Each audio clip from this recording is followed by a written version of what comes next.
Sikap seperti ini malahan terlihat kekanak-kanakan. Sedikit tersinggung, lapor. Sedikit dikritik, kerahkan tekanan dan kumpulkan ormas. Padahal tokoh besar seharusnya mampu membedakan mana penghinaan dan mana kritik terhadap ucapan yang memang kontroversial. Sebab kalau semua kritik dianggap penistaan, maka lama-lama yang tersisa bukanlah demokrasi, melainkan ketakutan.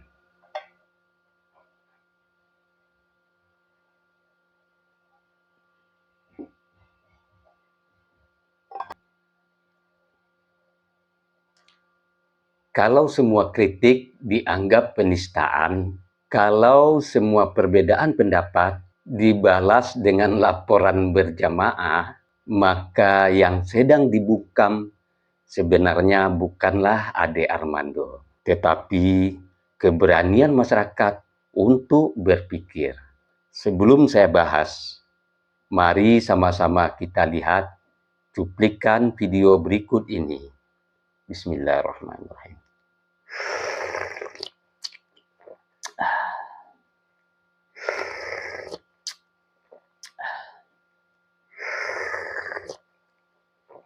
Alhamdulillahirabbil alamin.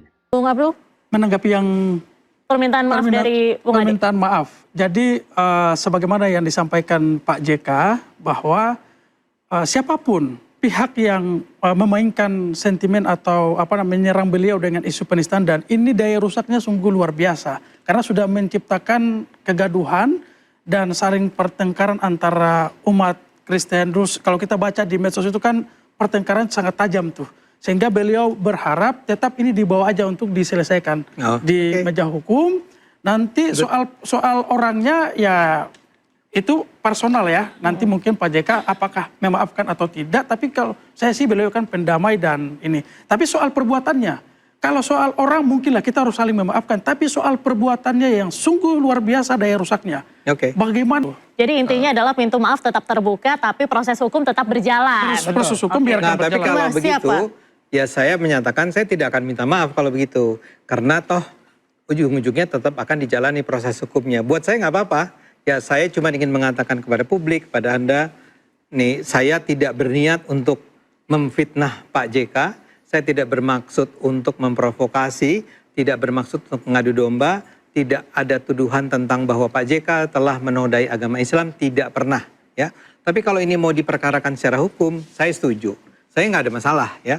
Tapi memang kalau begitu, kan tadi Anda katakan di sebuah stasiun lain, saya sebenarnya sudah bilang, saya bersedia minta maaf dan bersedia minta maaf kepada Islam. Tapi juga lucu, begitu, karena Bung Ade ini bersedia minta maaf, tapi sisi lain tidak mengakui apa yang dia lakukan itu salah. Kan ini aneh. Buat apa minta maaf kalau memang tidak merasa salah? Minta maaf. Kan ini kan aneh. Enggak dong, pasti Pak JK minta maaf. Jadi begini, orang yang meminta maaf itu perasaannya Pak JK. Ini bukan soal perasaan. Ini jadi orang yang meminta maaf itu Bang adalah orang yang melakukan. Bung Ade Armando ini di dalam kesempatan interupsi malam hari ini menarik ucapannya untuk bersedia meminta maaf. Tidak usah. Tidak usah minta maaf. Tidak usah. Oke, baik. Di negeri ini, kadang yang mengkritik justru dianggap biang keributan. Padahal sumber kegaduhan sebenarnya seringkali justru berasal dari ucapan awal yang memantik polemik. Ketika potongan video pernyataan Pak JK yang viral di media sosial, masyarakat langsung bereaksi. Karena di dalam video tersebut terdapat diksi yang sangat sensitif tentang bagaimana menurut orang Kristen bahwa membunuh orang Islam itu syahid. Begitupun sebaliknya, kalimat seperti itu tentu saja menimbulkan pertanyaan dan kritik. Dan Ade Armando termasuk mengkritisi isi pernyataan tersebut. Perlu dicatat baik-baik. Video potongan tersebut lebih dahulu viral sebelum dibahas Ade Armando. Jadi sangat aneh ketika muncul opini seolah-olah kegaduhan nasional terjadi karena podcast Pak Ade Armando. Ini yang menurut saya terlihat sangat dipaksakan. Dalam acara interupsi INEW, pengacara Pak JK mengatakan bahwa podcast Ade Armando memiliki daya rusak yang luar biasa dan memicu pertengkaran antar umat beragama. Pertanyaannya sederhana, kalau memang ucapan JK itu tidak bermasalah, kenapa sejak awal video itu viral dan memancing perdebatan publik? Tentu itu pertanyaannya. Video itu viral karena memang terjadi perdebatan publik. Diksi yang digunakan JK salah. Jadi, jangan dibalik logikanya. Orang yang mengkritik jangan dijadikan pelaku utama kegaduhan. Sementara sumber ucapan tidak boleh disentuh. Dan yang lebih aneh lagi, ketika Ade Armando sempat meminta maaf karena khawatir ada pihak yang tersinggung. Lalu permintaan maaf itu mereka anggap tanda bersalah. Padahal dalam kehidupan yang sehat dan dewasa, meminta maaf karena ada kelompok yang tersinggung bukan berarti melakukan kejahatan. Ingat itu. Jadi meminta maaf karena bisa jadi ada yang merasa tersinggung, itu bukan berarti tanda bersalah. Karena itulah saya mendukung keputusan Pak Ade Armando untuk secara tegas tidak perlu meminta maaf.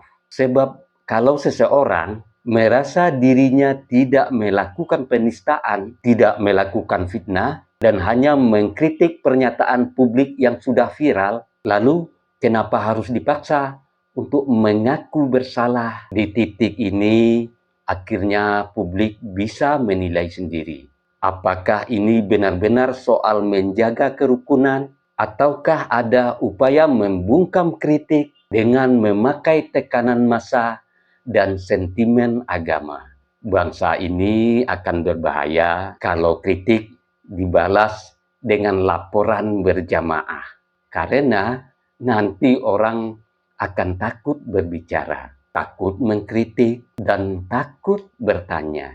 Padahal demokrasi itu hidup justru karena adanya ruang untuk mengoreksi pernyataan tokoh publik. Dan yang paling disayangkan, sikap seperti ini malahan terlihat kekanak-kanakan. Sedikit tersinggung, lapor. Sedikit dikritik, kerahkan tekanan dan kumpulkan ormas. Padahal tokoh besar seharusnya mampu membedakan mana penghinaan dan mana kritik terhadap ucapan yang memang kontroversial. Sebab kalau semua kritik dianggap penistaan, maka lama-lama yang tersisa bukanlah demokrasi, melainkan ketakutan. Sebelum saya akhiri, dengarkan gurindam ini.